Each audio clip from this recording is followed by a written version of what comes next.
Salam əziz şagirdlər. Biz bugün feilin təsvirlənməyən formalarını keçəcəyik.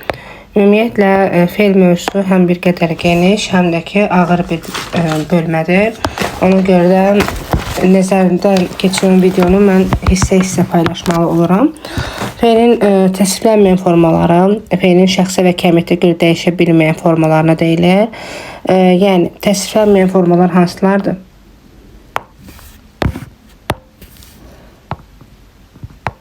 Məstər, feili sifət,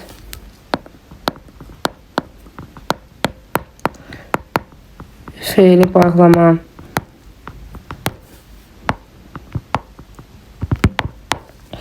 bunların təsvirlənən formaları ilə, yəni həm oxşar, həm də eyni zamanda fərqli cəhətləri var. Oxşar cəhətləri nə ola bilər? Oxşar cəhəti o ola bilər ki, hərəkət anlayışı var.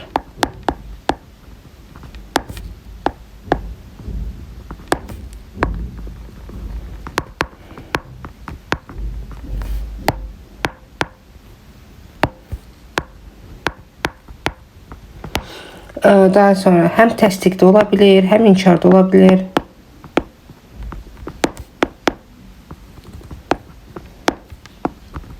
Daha sonra deyə bilərik ki, təsirli, təsirsiz olur.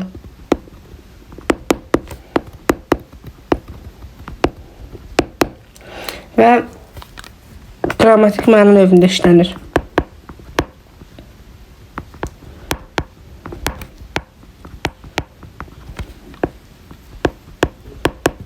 Deməli, feilin təsvirlənən formaları hansılarıydı? Feilin şəkilləri. Təsvirlənməyən formalar isə məstər, feili sifət və feili bağlamadır. Bunların oxşar cəhəti ondan ibarətdir ki, məzmununda hərəkət var. Təbii ki, feildirsə hərəkət olacaqdır. O da feilin formasıdır, bu da. Təsdiqdə inkar olur və təsdiq və inkar olandan sonra təsirli, təsirsiz və qrammatik məna növlərində işlənə bilir. Yəni, məlum, məchul, qayıdış və digər məna növlərində ola bilirlər. Və isə yaxşı fərqli cəhətlər nədən ibarətdir?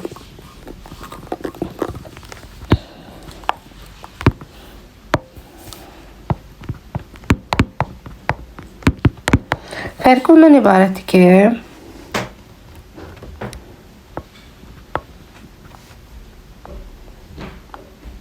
təsvirlənən feillər feilin qrammatik xüsusiyyətlərini daşıyır. Yəni, təsvirlənən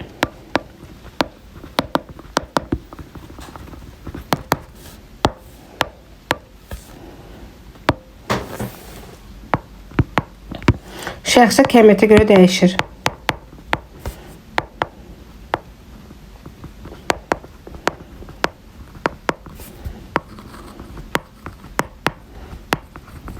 Dəyişir. Cümlədə yalnız feili xəbər olur.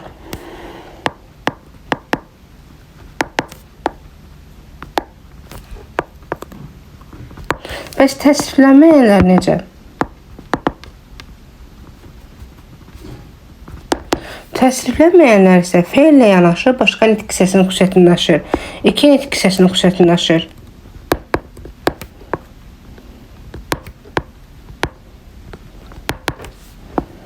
Xüsusiyyətini daşıyır.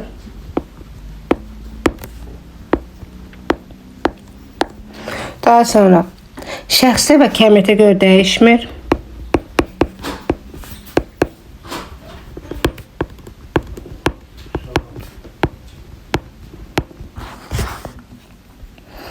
Və deməli, təsvirlənməyən formada olan feillər şəxsə, kəmiyyətə görə dəyişə bilmirlər.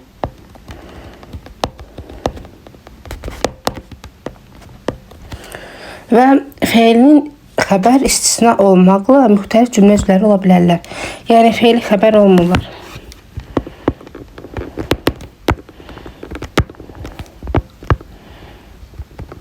Qalan cümlə üzvləri ola bilərlər. Deməli, bir də baxaq. Təsvirlənən feillər, yəni feilin şəkilləri şəxsə, kəmiyyətə görə dəyişir, feili xəbər olur. Təsvirlənməyən feillər şəxsə və kəmiyyətə görə dəyişə bilmirlər. Nədir onun adı? Feillə yanaşı başqa bir nitq hissəsinin xüsusiyyətini daşıyırlar və feili xəbər istisna olmaqla müxtəlif cümlə üzvləri ola bilirlər.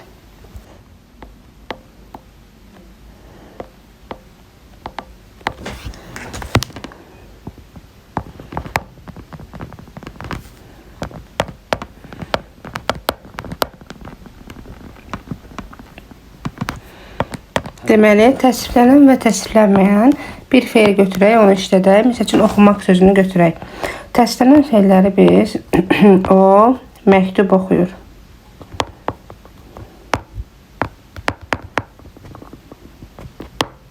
Və yaxud da ki, məktub oxuyuruq.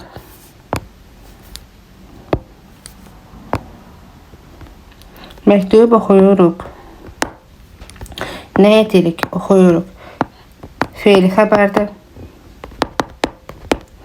2. Şəxsə kəmiyyətə görə dəyişib də. Mən oxuyuram, sən oxuyursan, biz oxuyuruq. Mən oxuyuram, sən oxuyursan, o oxuyur, biz oxuyuruq. Yəni şəxsə görə dəyişib.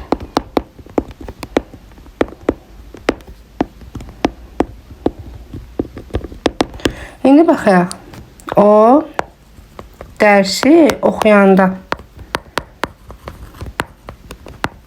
Burada da təsviflənməyən fe'l oxuyanda fe'lidir. Mən oxuyanda, sən oxuyanda, o oxuyanda, biz oxuyanda hamısında da eyni qalır. Şəxsə görə dəyişə bilmir.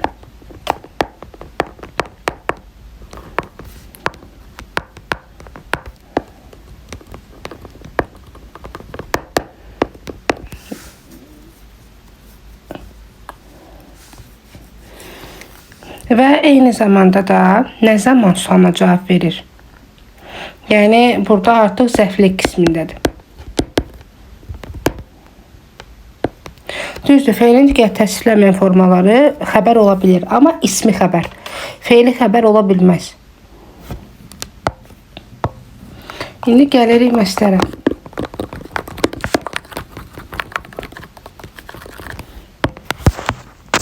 Məslər həm fe'lin, həm də ismin xüsusiyyətini daşıya bilir. Və məslər fe'lin kökünə və başlanğıc formasına maq şəkilçisini artırmaqla düzəlir. Oxumaq, yazmaq, demək, gülmək. Məslər şəkilçisi fe'lin fe'l olduğunu yoxlamaq üçün ən mühüm vasitədir. Yəni, bir sözün fe'l olduğunu bilmək üçün həmin sözün kökünə və başlanğıc formasına məslər şəkilçisini artırmaq lazımdır. Bəzən də mamə formasında işlənə bilir. O da ki, məsələ şəkilçisi kimi işlənir ki, ondan sonra çox bir zaman mənsubə şəkilçisi işlənərsə. Məsəl üçün deyirəm ki, onun yazması. Buradakı mamə artıq mənsubiyyət gəldiyinə görə özğısını itiribdir.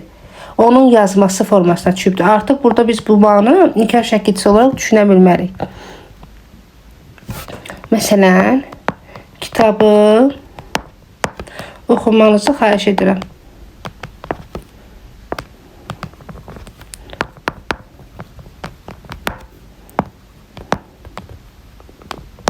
Burada əslində oxumağınızı formasında olmalıdır. Qısaltılıb oxumanızı formasına salınmışdır.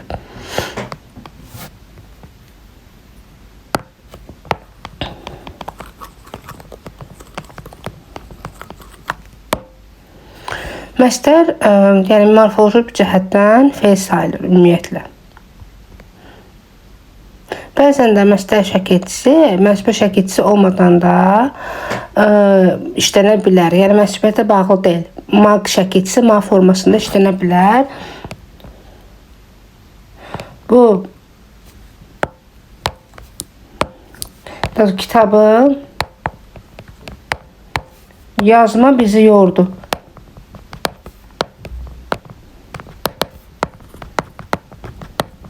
Yəni kitabı yazmaqdır, yazma formasında. Və bu yükü daşımaq bizi yordu. Bu yükü daşımaq deməkdir əslində. İndi gəlin baxaq məslərin fe'lə aid olan xüsusiyyətlərinə və hətta saxlayın, təzədən yazmayacağım. Məslərin fe'lə aid olan xüsusiyyətləri həm fe'li sifət üçün, həm fe'li bağlamaq üçün keçərlidir. Ona görə də bir dəfə deyəcəm.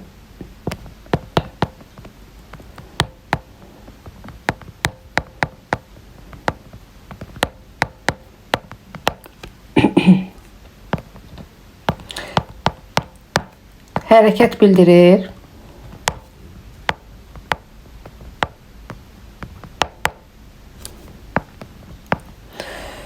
Təsdiq inkar olur.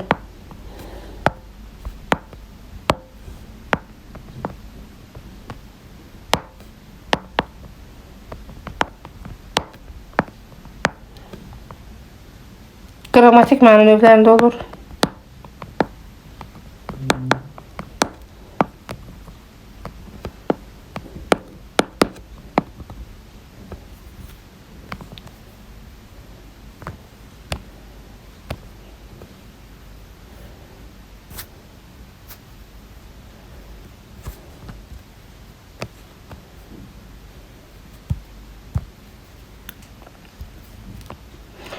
Dördüncü. Özündən əvvəl gələn sözlərlə əlaqə gələk məsdər tərkibi yarada bilir. Məsdər tərkibi yaradır.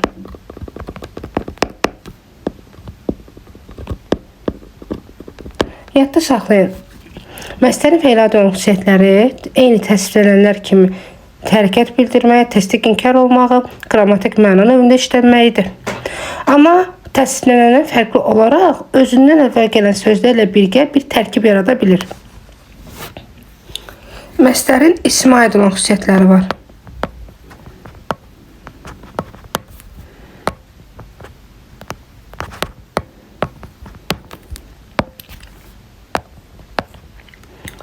Hərəkətin adını bildirir.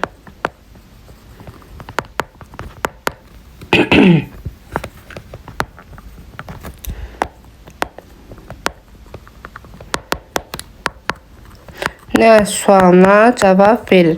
Hərəkətin adını bildirir, nə sualına cavab verir. İsimdən amma fərqli olaraq əşyanın adını yox, hərəkətin adını bildirir. Hallana bilir.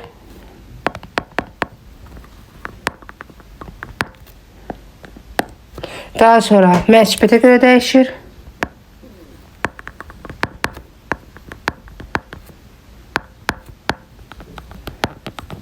Edir. Üçüncü şəxs xəbəri şəkilçisini qəbul edib cümlədə ismi xəbər ola bilər.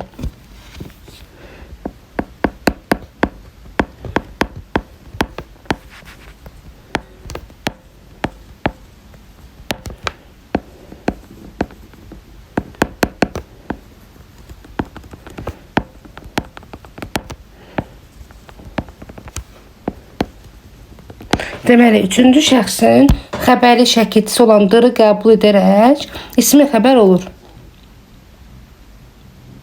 Ümumiyyətlə, məsdər feili xəbər olmaz. Və ən sonunda da deyə bilərik ki, qoşmalarla işlənir.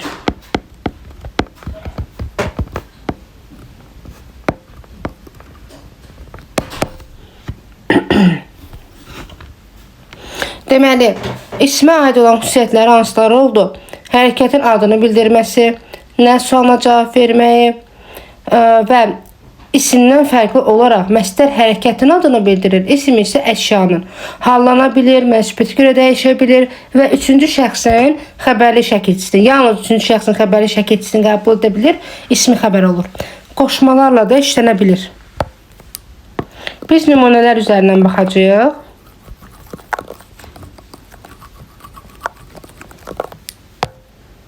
Yazmaq sözünü götürək biz. Və yazmaq sözünün fəili aid olan xüsusiyyətlərin formasında yazaq. Məsələn, yazmaq bilirik ki, onsuz da heç hərəkətə aiddir, hərəkət bildirir. Yazmaq, yazmamaq. Yəni, inkar şəkilçisi qəbul etməyi onun fəili aid xüsusiyyətidir. Sonra qrammatik məna növündə işlədə bilərik. Deyirəm ki, məktub yazıldı. Məktub yazılmaq üçün göndərildi.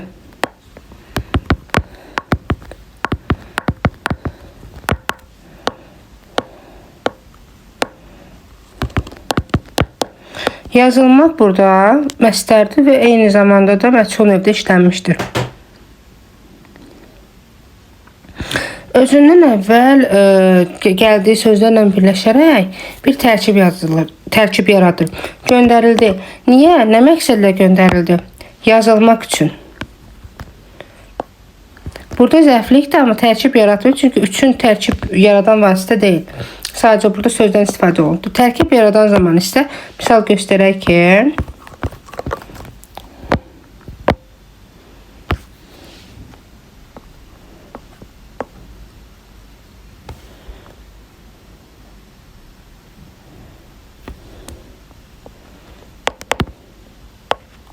taleyi yaxşı yazmaq bəndənin işi deyil.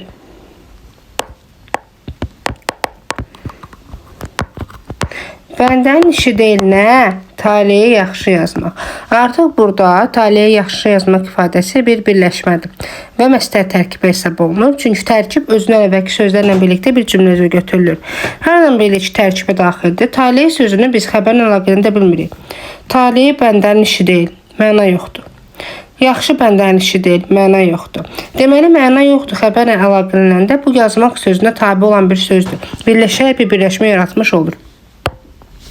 İndi gələk nədir onun adı? Məstərin ismə aid olan xüsusiyyətlərindən bir nümunə göstərək. Məsəl üçün deyirəm ki, yazmaq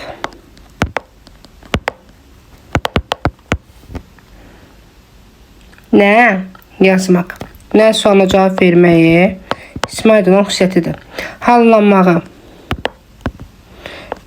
Yazmaq. Yazmağa. Nəyə? Yönlük halda. Sonra məsbətə görə dəyişməyi, onun yazmağı. Artıq burada I məsbə şəkilçisidir. Üçüncü şəxsin təkinin. Xəbəri şəkilçisi qəbul. Daha sonra onun oxumağı. Burada artıq yəni ki I məsbə şəkilçisidir. Daha sonra isə məsəl üçün deyə bilərik, qoşmalarla işlənmiş kimi işlədə bilərik. Məsələn, oxumaq üçün gəlib. Üçün və yaxud da ki yazmaq üçün qoşmalarla işlənə bilir və şəxs sonluğu qəbul edə bilər. Onun dərdi yazmaqdır.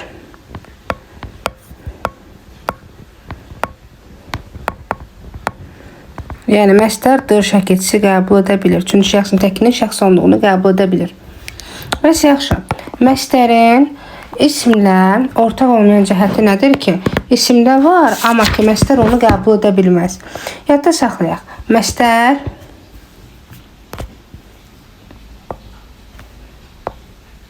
cəmlənmir. Daha sonra yalnız istisna hallarda ismi birləşmənin tərəfi olduğu zaman cəmlənə bilər. Məsələn, deyə bilər ki, onların danışmaqları, onların gəlməkləri və s. istisna haldır. Belə normalda məstər cəmlənə bilmir. Məstər ismi xüsusiyyətini daşısa belə sifətləşə bilmir. Halbuki bunlar ismi xüsusiyyətləridir. Yəni, məstər isə bunları qəbul edə bilmir. Mücərrəd və konkret olmur.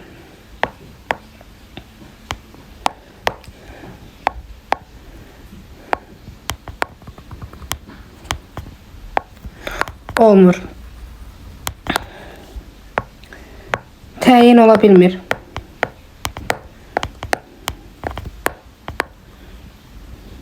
Və ən əsası ümumi xüsusi olmur.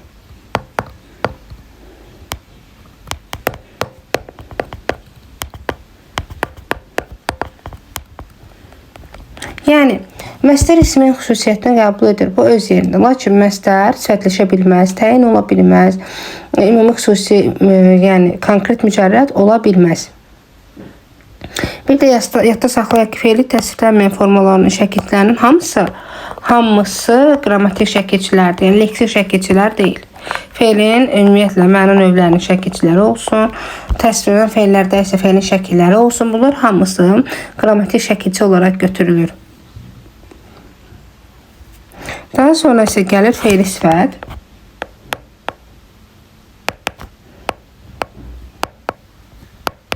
Fe'li sifət ümumiyyətlə ikinci hissəsinin xüsusiyyətini daşıyır. Həm fe'lin, həm də eyni zamanda sifətin xüsusiyyətini daşıyır.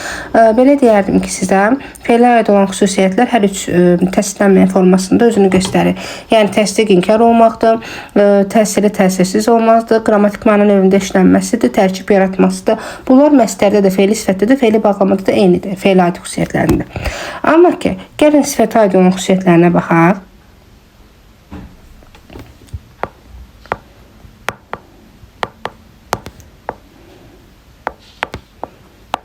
Gəlin baxaq. Əşyanın əlamətini bildirir və sifətin suallarına cavab verir.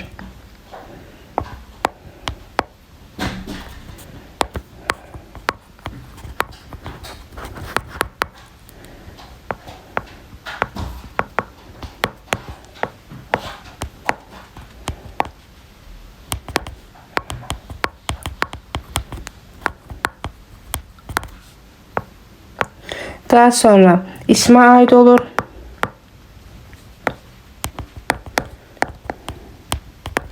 Ondan əvvəl işlənir.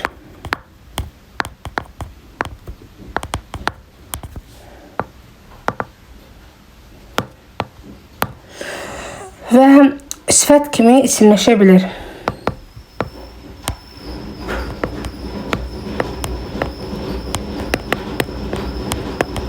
Və ən sonda deyə bilərik ki, cümlədə təyin ola bilir, isimləşəndə mübtəda tamamlıq və ismi xəbər rolunda çıxış edə bilir. Ümumiyyətlə, fe'li sifət, sifət aidinin xüsusiyyətlərini bildik ki, nədir? Biz bunun əvvəlcə şəkilçilərinə baxaq, şəkilçilər üzərindən gedək.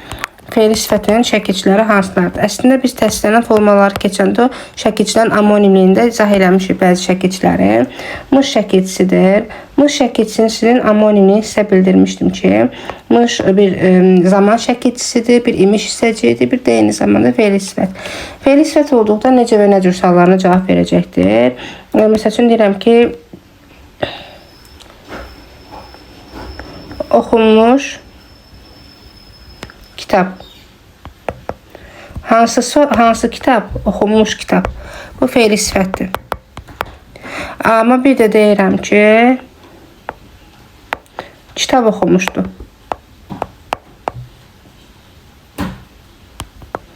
Nə etmişdi? Nə etmişdi deyilirsə artıq burada zamandır. Yəni fe'li sifət olduqda necə nə cür hansı suallarına cavab verməlidir? Sizdən əvvəl gəlməlidir. Daha sonra gələk. İmiş hissəciyində bildirmişdim ki, qrammatik şəkilçidən sonra gələrsə, deyə bilərik ki, kitab yazılmış.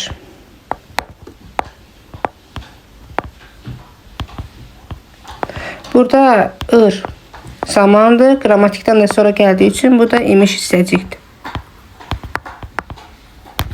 Yəni, mışın amonimliyinə bir də toxunduq.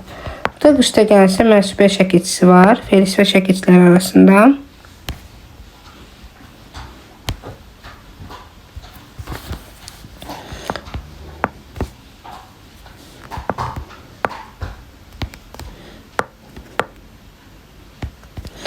Bu isə yalnız və yalnız demək olar ki, fe'li sifət olur. Məsəl üçün deyə bilərəm ki, dediyim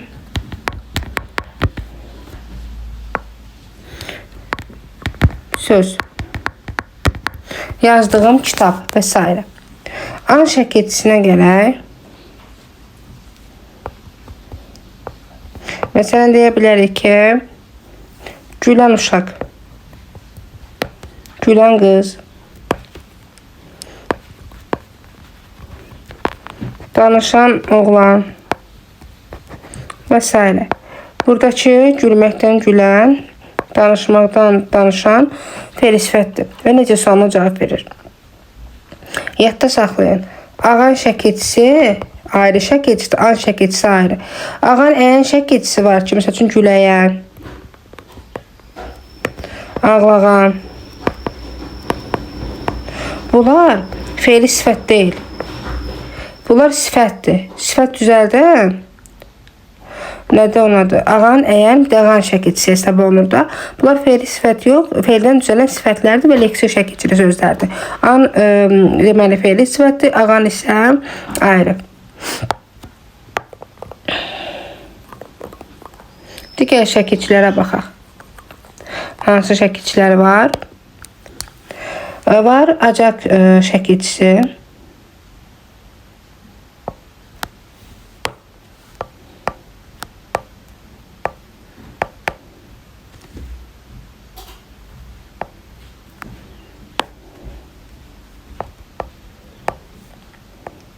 Acaq şəkilçisini də mən toxunmuşdum ki, acaq şəkilçisi zamandır. Məsəl üçün deyirəm ki, o gələcək. Nə edəcək? Əgər fe'ldirsə, yəni təsdiqlənən fe'ldirsə nə edəcək, nə etməyəcək? Yəni ki, bu kimi suallara cavab verir. Bu xəbər şəklidir. Daha sonra deyirəm ki, dayanacaqda saxla.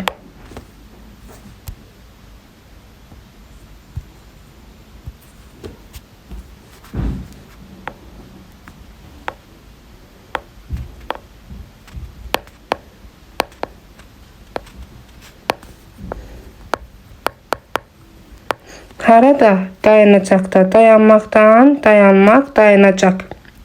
Dayanacaq harada isimdir. Bir də deyirəm ki, gediləcək yol.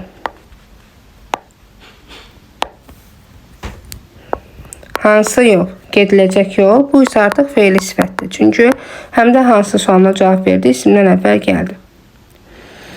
Bəzən yəni ki, acaq şəkilçisi, məcbur şəkilçisi qəbul etsə də, niyə də necə sualına cavab verə bilər? Yazacağım tapşırıq, hansı tapşırıq? Açıq şəkilçisindən danışmaq istəyirəm ki, açıq şəkilçisi də amonimli olan bir şəkilçidir və fe'li sifət şəkilçisidir. Aslında biz vurğulamışdıq ki, həm fe'li sifət olurdu, həm də vayədət lazım şəkli ola bilirdi. Məsəl üçün deyirəm ki, görüləsi iş, iş. Hansı iş? Görüləsi iş. Lazım şəklində də deyirəm ki, yol gedəsidir. Nə edəsidir? Əsə. Bu lazım şəklidir. Malı şəkilçisi də öz növbəsində. Malı şəkilçisi də həm fe'li sifət ola bilir, həm də vacib şəkli ola bilir. Vacib şəklində deyirəm ki, o getməlidir.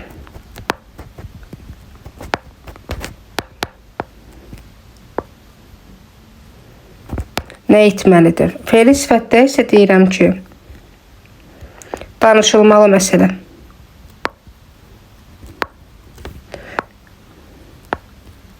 Hansı məsələ? Danışılmalı məsələ. Bu artıq fe'li sifətdir.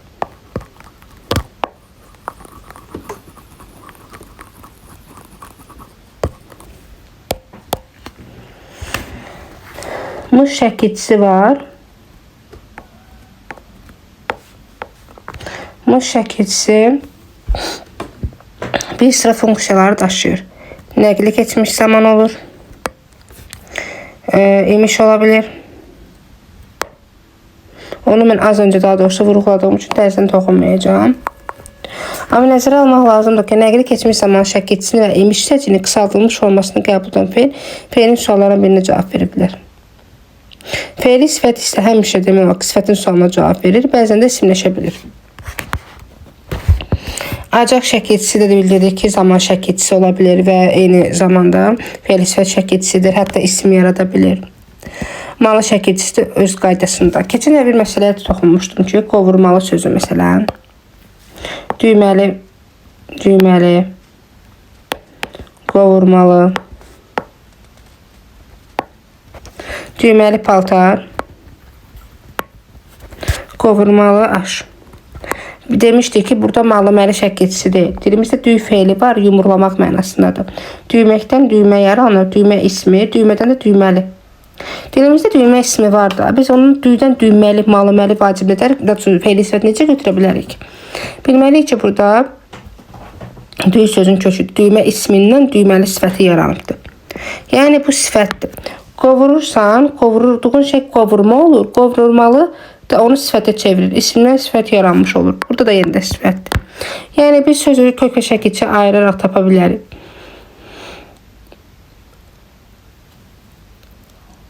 Təbii ki, biz bunu deməli, vacib şəkli kimi götürə bilərik. Məsəl üçün deyirəm ki, o əti qovurmalıdır. Daha biz bunu sifət götürə bilmərik. Nə etməlidir sualına cavab verir. Qovur sözün kökü burada malı şəkilçisi vacib şəklidir. Burada qovurmadan söhbət getmir artıq. Hazırlamaqdan, qızartmaqdan söhbət gedir.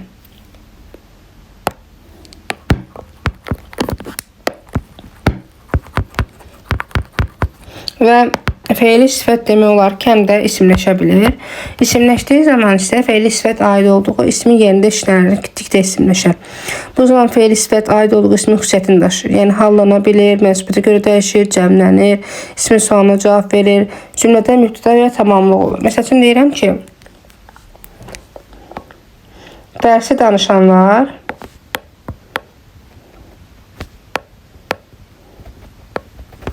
gündəlik gətirsinlər.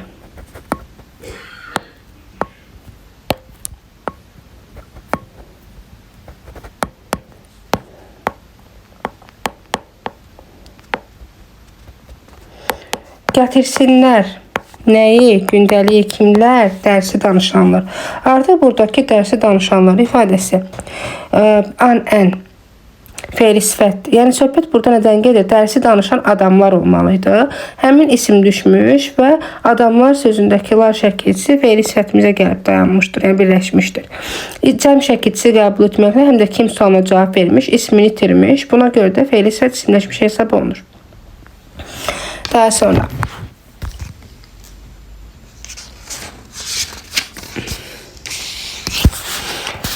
fe'li sifət isimləşdiyi zaman ismin hansı xüsusiyyətini daşıya bilməz?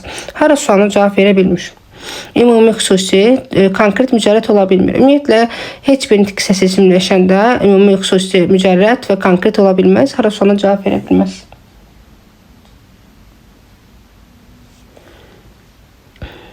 Daha çox acaq, malı, an, dıq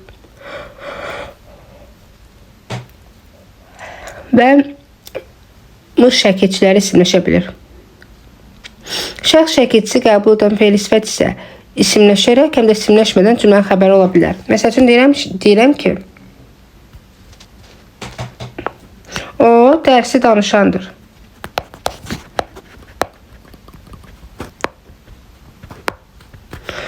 O kimdir? Dərsi danışandır.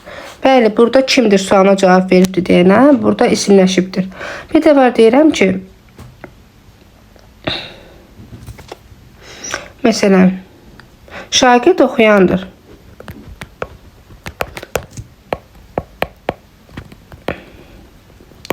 Şagird necədir? Oxuyandır. Artıq burada isə isimləşmə yoxdur. Yəni, bu onu göstərir ki, fe'li sifət isimləşərkən də, isimləşməyərək də, belə deyim ki, ismin, daha doğrusu, xəbər qismində çıxış eləyə bilir. Fe'li bağlamaya gələk. Fe'li bağlama hərəkətin və zərfin xüsusiyyətlərinə cavab verir. Yəni, fe'lin həm də zərfin xüsusiyyətlərini daşıyır. Fe'lə aid olan xüsusiyyətləri bütün təsdiqlənməyən formalarda eynidir. Zərfə aid olan xüsusiyyətlərinə baxaq. Zərfə aid olan xüsusiyyəti budur ki, hərəkətin tərzini, zamanını bildirir.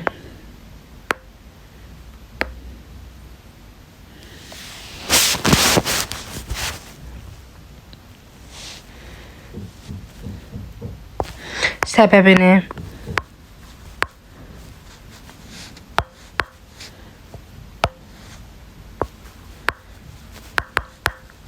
bildirir. Hərəkətin tərzini, zamanını, səbəbini və bəzən də miqdarını bildirir. Və eyni zamanda da zərfin suallarına cavab verir.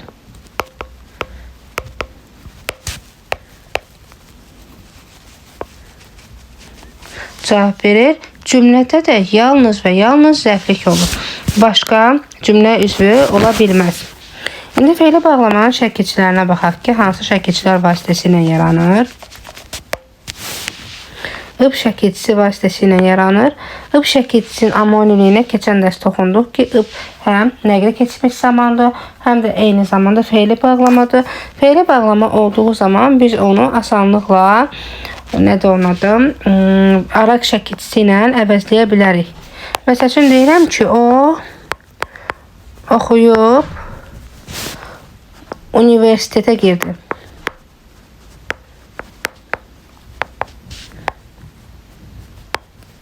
Burada əsas fe'l girdi fe'lidir deyə bu təsviflənən fe'ldir.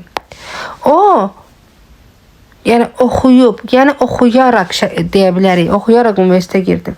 Ib şəkilçisi ilə düzəlir, sonra elə araq şəkilçisinin özü ilə düzələ bilir. Araq deyirəm və burada ıb oxuyub universitetə girdi. Universitetə girdi, necə girdi, nə tərzdə girdi, oxuyaraq girdi. Burada tərzini bildirir. Araq şəkilçisinə gələk ki, məsəl üçün araq şəkilçisi deyə bilərik ki, dəsmalı əlinə alaraq sildi. Necə sildi? Dəsmalı əlinə alaraq sildi. Burada artıq araq şəkilçisi tərzini bildirmişdir. Sonra var madan, mədən şəkilçisi. Madan, bir də mamış şəkilçisi. Məsələn, deyirəm ki, dərsi oxumadan gəlmə. Necə gəlmə? Nə tərzdə gəlmə? Dərsi oxumadan. Ya da və yaxud da ki, dərsi oxumamış gəlmə. Təkrarlanan A şəkilçiləri vardır. Bu şəkilçilərimiz hansılardır?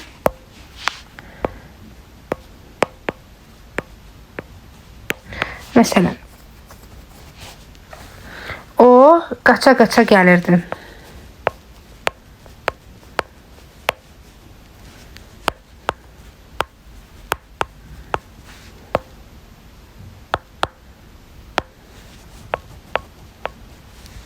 O qaça-qaça gəlirdi. Gəlirdi, necə gəlirdi, nə tərzdə qaça-qaça hərəkətli və buradakı təkrarlanan şəkildə hərəkəti artırılmışdır. Təkrarlanan, yəni sözü artırılmışdır. Anda şəkilçisi var. Məsələn, məktəbə gedəndə dostunu gördü. Bu zaman yaradır adətən, zaman məzmunu yaradır. Sonra dıqda. Məsələn, kitabları almağa getdikdə yolda qarşıma çıxdı. Nə zaman qarşıma çıxdı? Getdikdə. Arkan şəkilçisi var. O yol gələrkən məni gördü.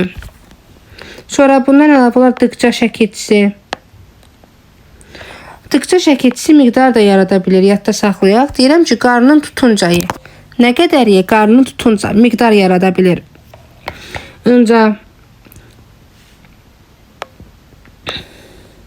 Öncə şəkilçisi məsələn demək olar ki, məktubu oxuyunca hər şeyi başa düşdü. Nə zaman başa düşüb? Məktubu oxuyandan sonra, məktubu oxuduqca. Sonra var armaz şəkilçisi. Yadda saxlayaq ki, armaz şəkilçisi eyni feylə artırmalıdır, eyni. Məsələn, gələr gəlməz.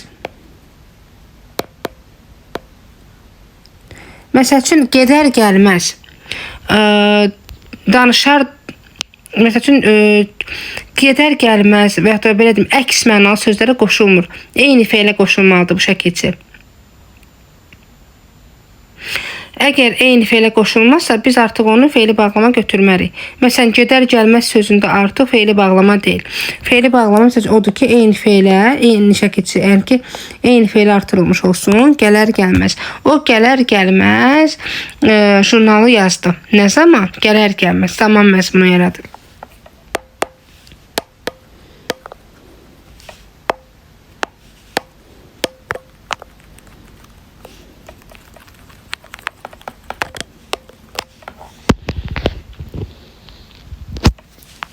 Daha sonra biz sizlə keçəndə bəzi sözlər haqqında məlumat vermişdik ki, zərfi keçən vaxtı, məsələn, tikə-tikə sözü var idi. Bunun ardınca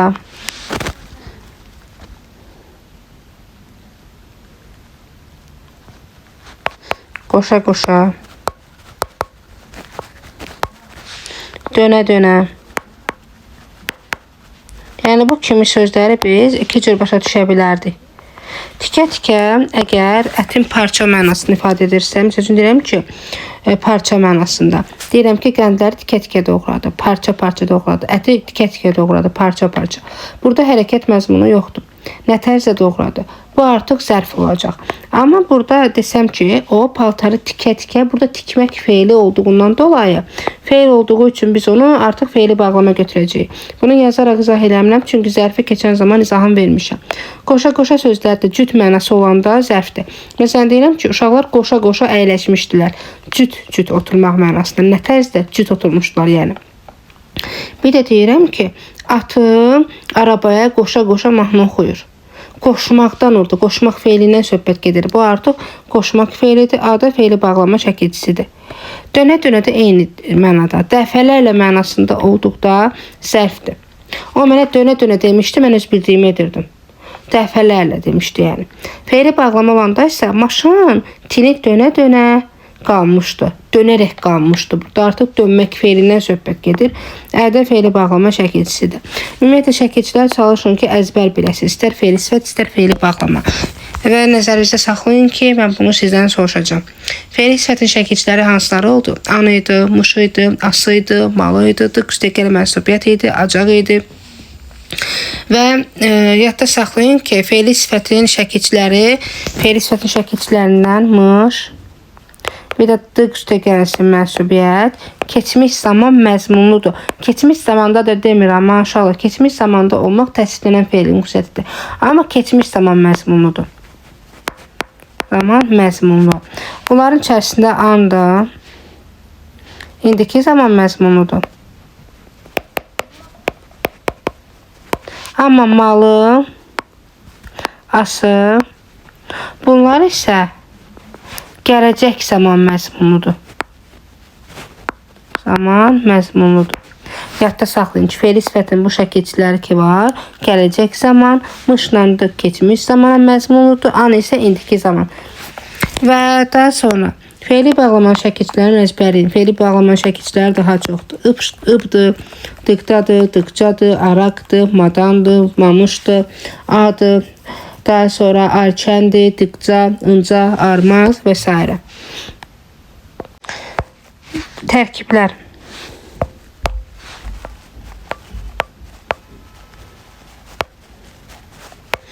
Tərkiblər mövzusuna gəldikdə, yəni fe'lin təsvirlənməyən formaları bilirik ki, tərkiblər yarada bilir. Yəni özündən əvvəlki olan sözləri götürərək özünə birləşdirir və hamısı birlikdə bir suala cavab verir. Məsdər tərkibi ümumiyyətlə adətən mübtəda, tamamlıq, zərflik və ismi xəbər ola bilir. Fe'li sifət tərkibi də təyin, mübtəda, tamamlıq, zərflik, ismi xəbər. Yalnız fe'li bağlama tərkibidir ki, cümlədə yalnız və yalnız zərflik ola bilir. Nəzərə ümumiyyətlə belə bir şəkildə almaq lazımdır ki, fe'lin təsdiqlənməyən formaları tərkib yaradarkən xəbərlə əlaqəli olmayan sözləri özünə birləşdirir. Tərkib necə yaranır? Əgər söz xəbərlə əlaqələnmirsə,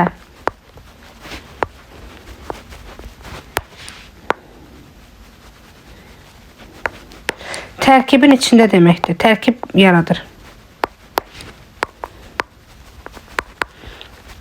Məsələn, deyək, bir dənə söz götürək.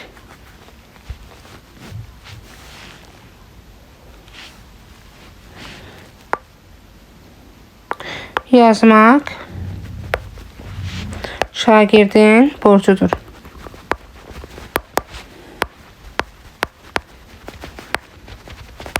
Baxaq indi. Burada məsdər tərkib yaratmayıbdır. Çünki məsdər tərkibi yaradarkən özündən əvvəlki sözlə birləşməlidir. Burada yəni ki, yazmaq ifadəsi nə ilə birləşib ki, tərkibdə yaratsın? Bir sözdür. Yazmaq nədir? Şagirdin vəzifəsidir, yəni borcudur. Tərkib yaratmağı özündən əvvəlki sözlə birləşməyindən irəli gəlir. Daha sonra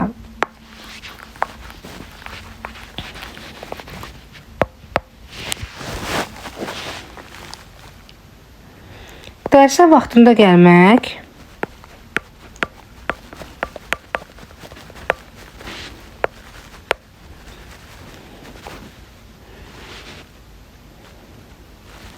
şagirdin borcudur.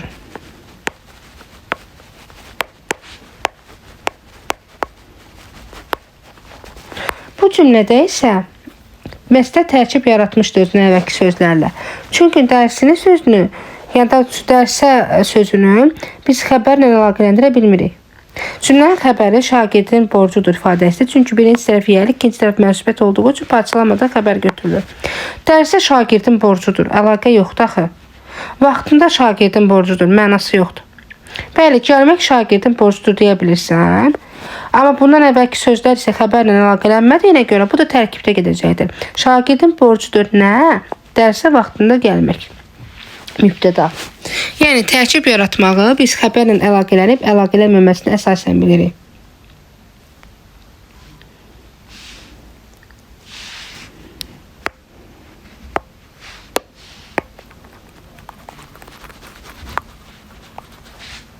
Daha sonra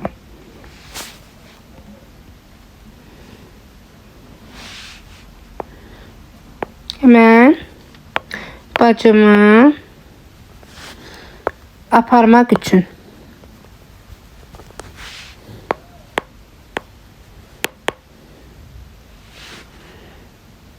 Bakıya getdim.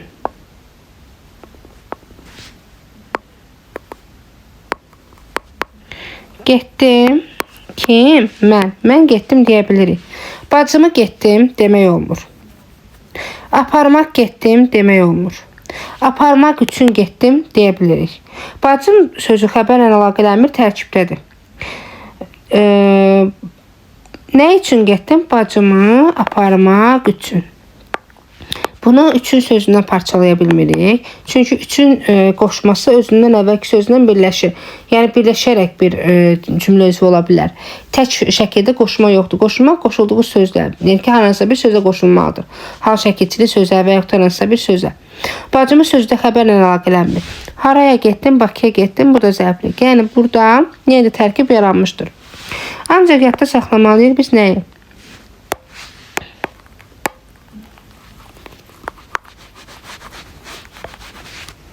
Tabe olmak.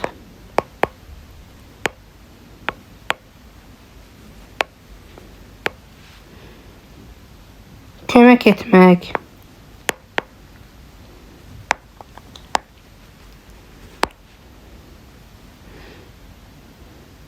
Tələbə olmaq.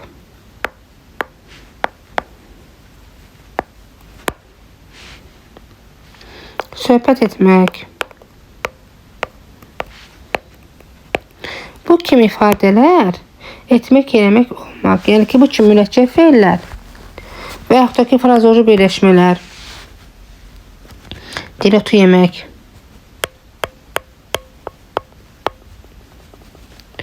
Yəni bu kimi birləşmələr, frazoloji birləşmələr məstər tərkibi yox, məstər kimi qəbul edilir. Tabe olmaq yaraşmaz. Yaraşmaz nə? Tabe olmaq. Artıq 2 dənə söz var deyib, bunu biz birləşmə götürə bilmərik. Yadda saxlayaq. Etmək, eləmək, olmaq feilləri ilə yaranan sözlərimiz ki var. Bunlar bir də ki, frazoloji birləşmələr tərkib yaratmır. Onlar leksikonumuzda bir söz olaraq qəbul edilir.